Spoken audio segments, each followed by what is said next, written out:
Hello, and welcome back to Books and Bubbles, a podcast where we discuss our current book obsessions while sipping on tasty drinks themed to our books. I'm Bethany. I'm Sarah. I'm Maggie. And I'm Paige. Today we're going to be talking all about Allison Gunn's debut novel, Nowhere. This is a horror book. We're super excited to get into it with you guys. Bethany's going to go grab our first drink. All right, so our first drink today is a Dirty Shirley. So this is a Shirley Temple, and it is kind of tinted to look like blood, which is themed to the book, of course, because this book has some gruesome details for sure. So cheers. Cheers. We're going to talk a little bit about the book before going into spoilers, so we will warn you guys when we're heading into spoiler territory. The book follows this family that is in this very remote small town in Virginia. The husband and wife, Rachel and Finn, they have a little bit of a rocky relationship. Now, she has two younger daughters. She has a teenager named Charlie and then a younger girl about 6 years old named Lucy. And her husband, Finn, he's a bit of a washed-up writer who's an alcoholic. Now, Rachel, she's the police chief of this town, and we kind of start the book out super creepy when she is called to this crime scene in the woods. She goes out to this crime scene where nothing is at all normal. This is not a typical murder, and she's seen a lot from her previous job. She knows something's up with this one. We all kind of are sus that it's not maybe a murder. It's super creepy, super horrifying. It's got spooky, ooky vibes. Alarm bells are immediately ringing for her. Like, she wants to go to the coroner immediately to figure out what is going on. And that is where our apprehensiveness towards the woods is going to start coming into place. The forest seems to be specifically calling to the children in the town. So we get to follow this family as they try to figure out what's going on in this very small religious town that doesn't seem to like outsiders. And they're outsiders here in this town. They don't really conform to the town's norms. So we get to follow her and her family as they are dealing with this ominous force in the woods that seems to be taking over the town. They need to protect their children throughout. As we read more through this book, we start trusting less and less the townspeople, the forest. We're just all spooked throughout. So there's a lot going on for all of our characters and their family while they're dealing with this ominous force, taking us through the creepiest journey I've ever read. And I can't wait for you guys to read it too.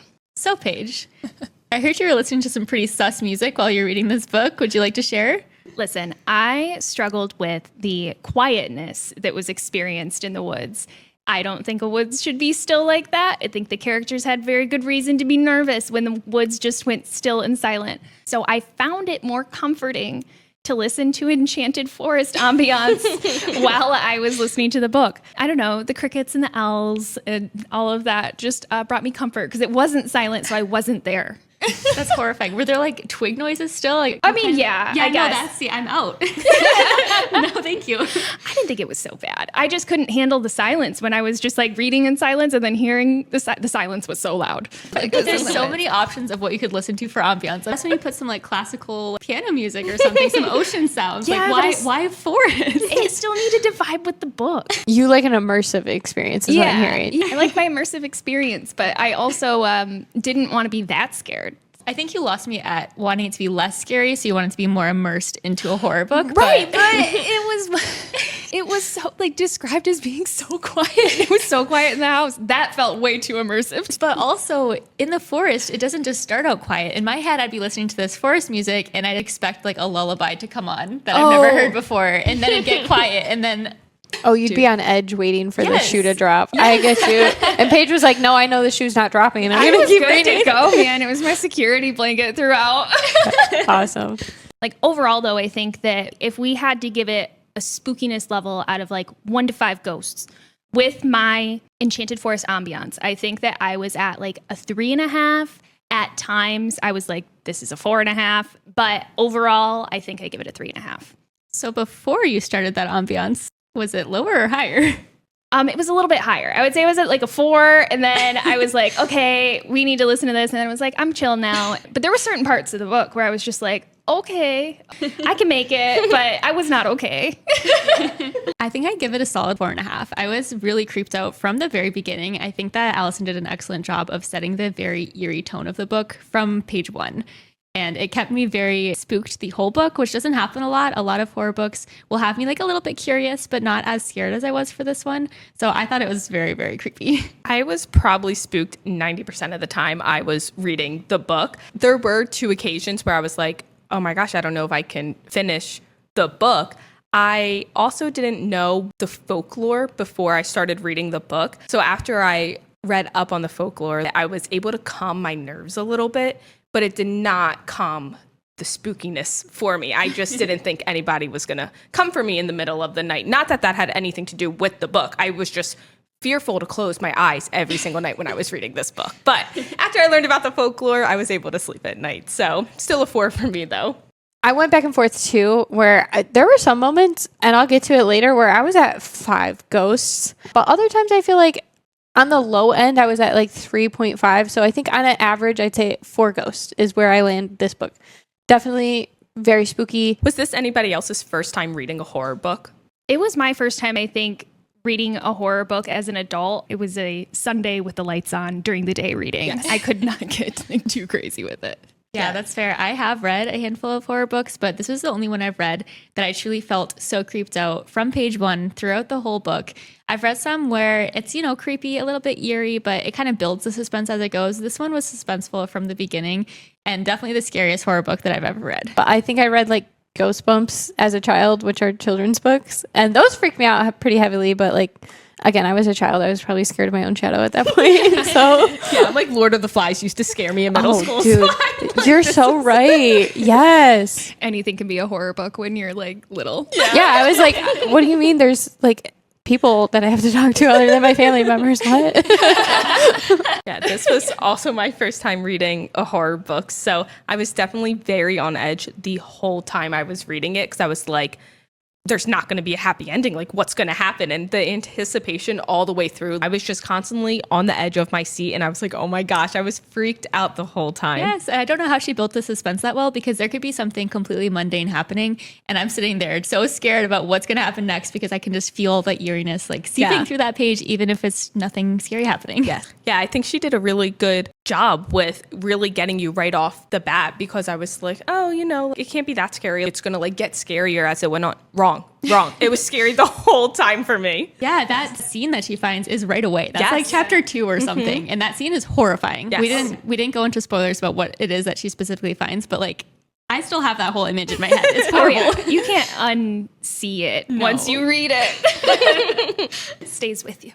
All right, so one of the themes in this book is Appalachian like mountains, forests. So did you kind of get what you were expecting with that setting, or how do you guys feel? At first, it definitely took me by surprise because I did not know what Appalachian folklore was. So I phoned a friend in the Appalachian region and I asked her, what do you know about Appalachian folklore?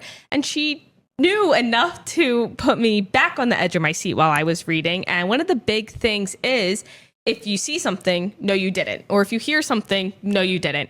So the premise of that is if you hear or see anything in the woods or anything's out of place, you don't acknowledge it. You don't want to bring recognition to it because then it's almost like it's going to come to life. And I was like, that is so beyond creepy. It just brought such a greater context to it while I'm reading about like a book in the woods. I was like, I'm scared. That's horrifying. Yeah, I was at a 0 for my knowledge for Appalachian folklore. I really knew nothing about it. So this was my first taste of it. And it has me so intrigued. I kind of want to look into it more and learn more, but I also don't because I'm way too scared. But it was really cool.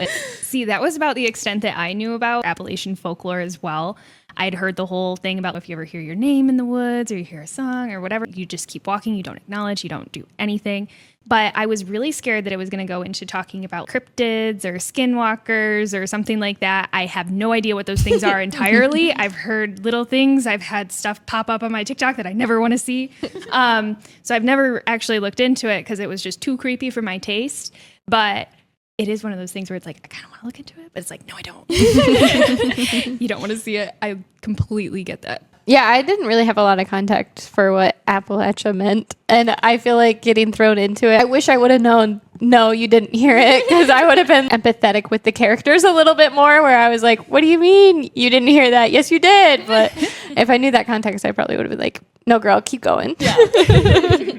So upon a little bit more of my research, which was the limited knowledge that ChatGPT gave me in a short summary, I was also learning a little bit about fairy circles. And I was wondering, like, this is going to come into play because fairy circles also have a lot to do with going into the woods. And I was so creeped out. I'm like learning about little bits and pieces of folklore. So now I'm really hyping myself up for all these things that are going to be in the book. And I was so scared. Again, even something might not have been happening. They were just like walking down the side of the street. And I'm like, oh my God, something's going to happen. I'm so scared. Yeah, I learned all about mushrooms and fairy circles and fungi. And it was really interesting. So from my very little research, so don't quote me on any of this, but they lure you in. So that's why I was like, it makes sense. They're being lured to the forest. It really just made it a whole picture for me. Speaking of fairy circles, I haven't thought about this in years, and I don't know who on earth told me about fairy circles. I would love to have a discussion with that person one day. Let me know who you are. But when we were little, my grandparents have a huge 40 acres of woods in their like backyard, basically. And we would go out into the woods and look for fairy circles. And I have no idea who let us do that or if anybody knew what we were doing out there. But we were 100% like looking for little mushroom circles or like logs and stuff You like were that. Lucy. Dude, I was Lucy. It was probably the fairies that told me. Yeah. But yeah, I feel like now after reading this, I had a near-death experience, actually. You're like, I am part of Appalachian folklore. I do not want to be like at all.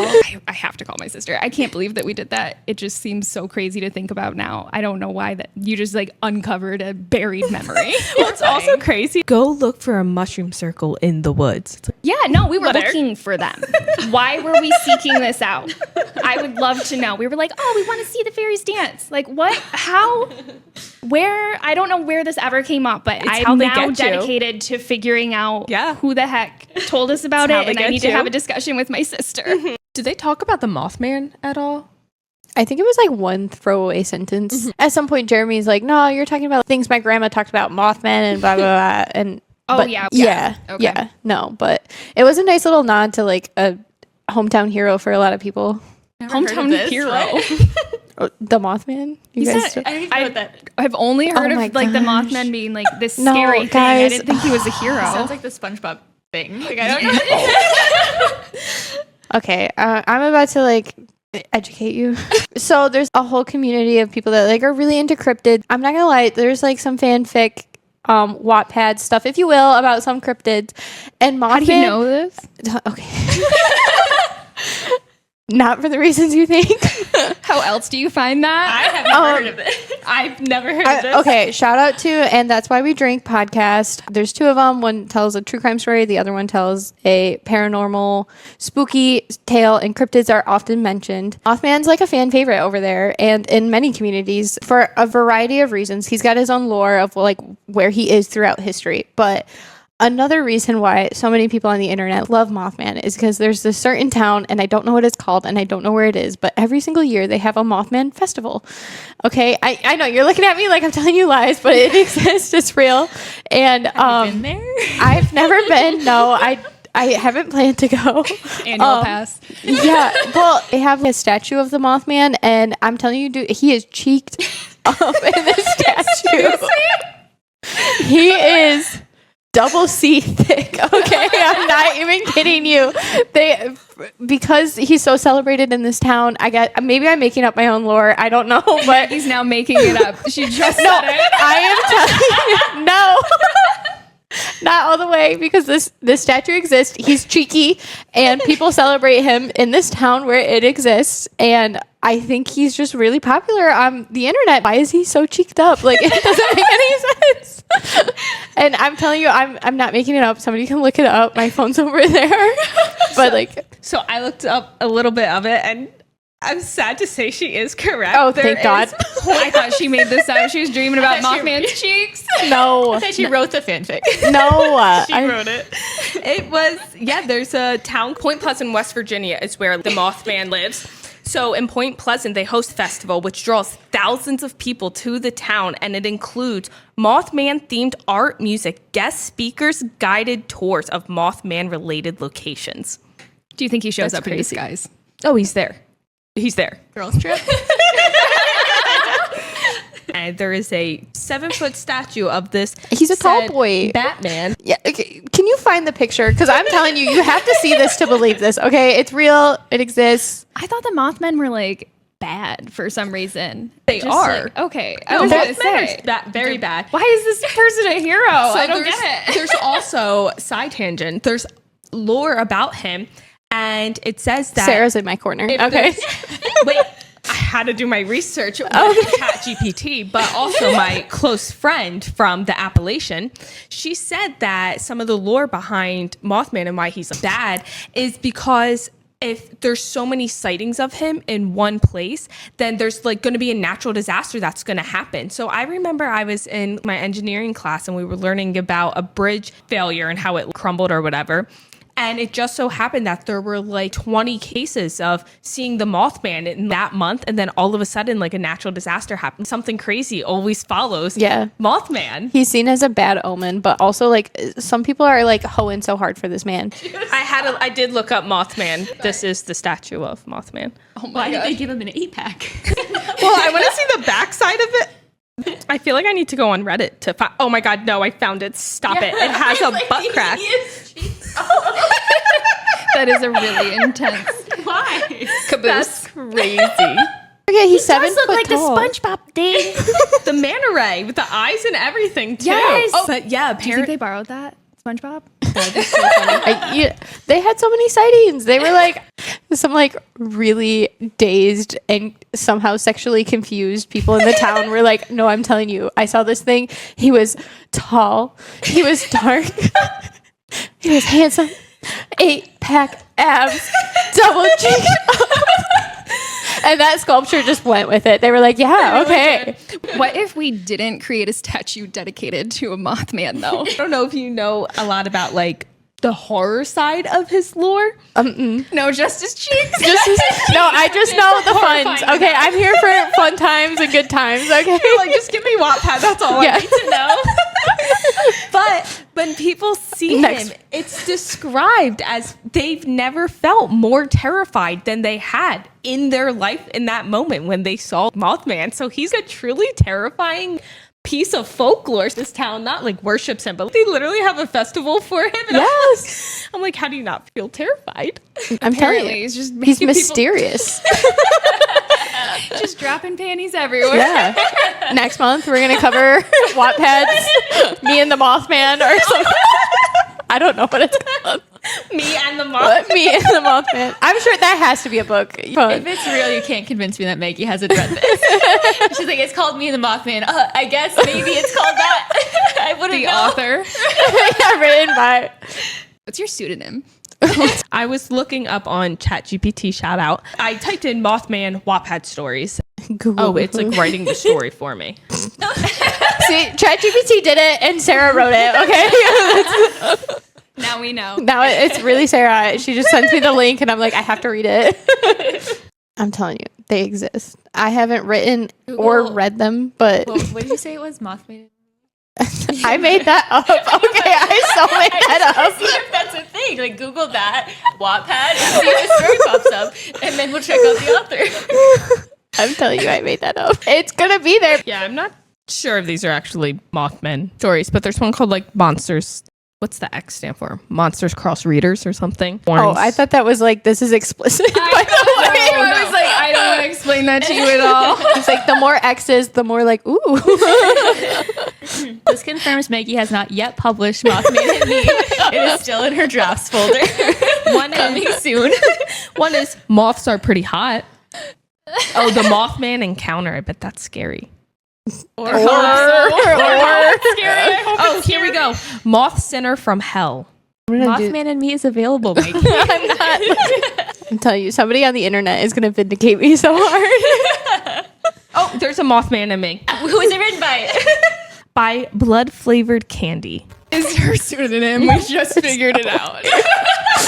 No, don't say that because I don't know what else they've written. Is this required reading before our next episode? That is our next episode, actually. How did we get How here? did we do it? I don't know. Anyway, this book was terrifying in a different way. Not There were no cheeks. there was no cheeks. No, Sadly. double cheeked, guys. We gotta insert a clip of the Mothman's butt Don't worry. in this There will be video. a picture of that statue. Handled. Handled. Okay, I have gotcha. that in my to-do list. I'm all set. Yeah. high priority. Yeah. It's the first thing I do when I get home. You read it. Just gaslighting me over here.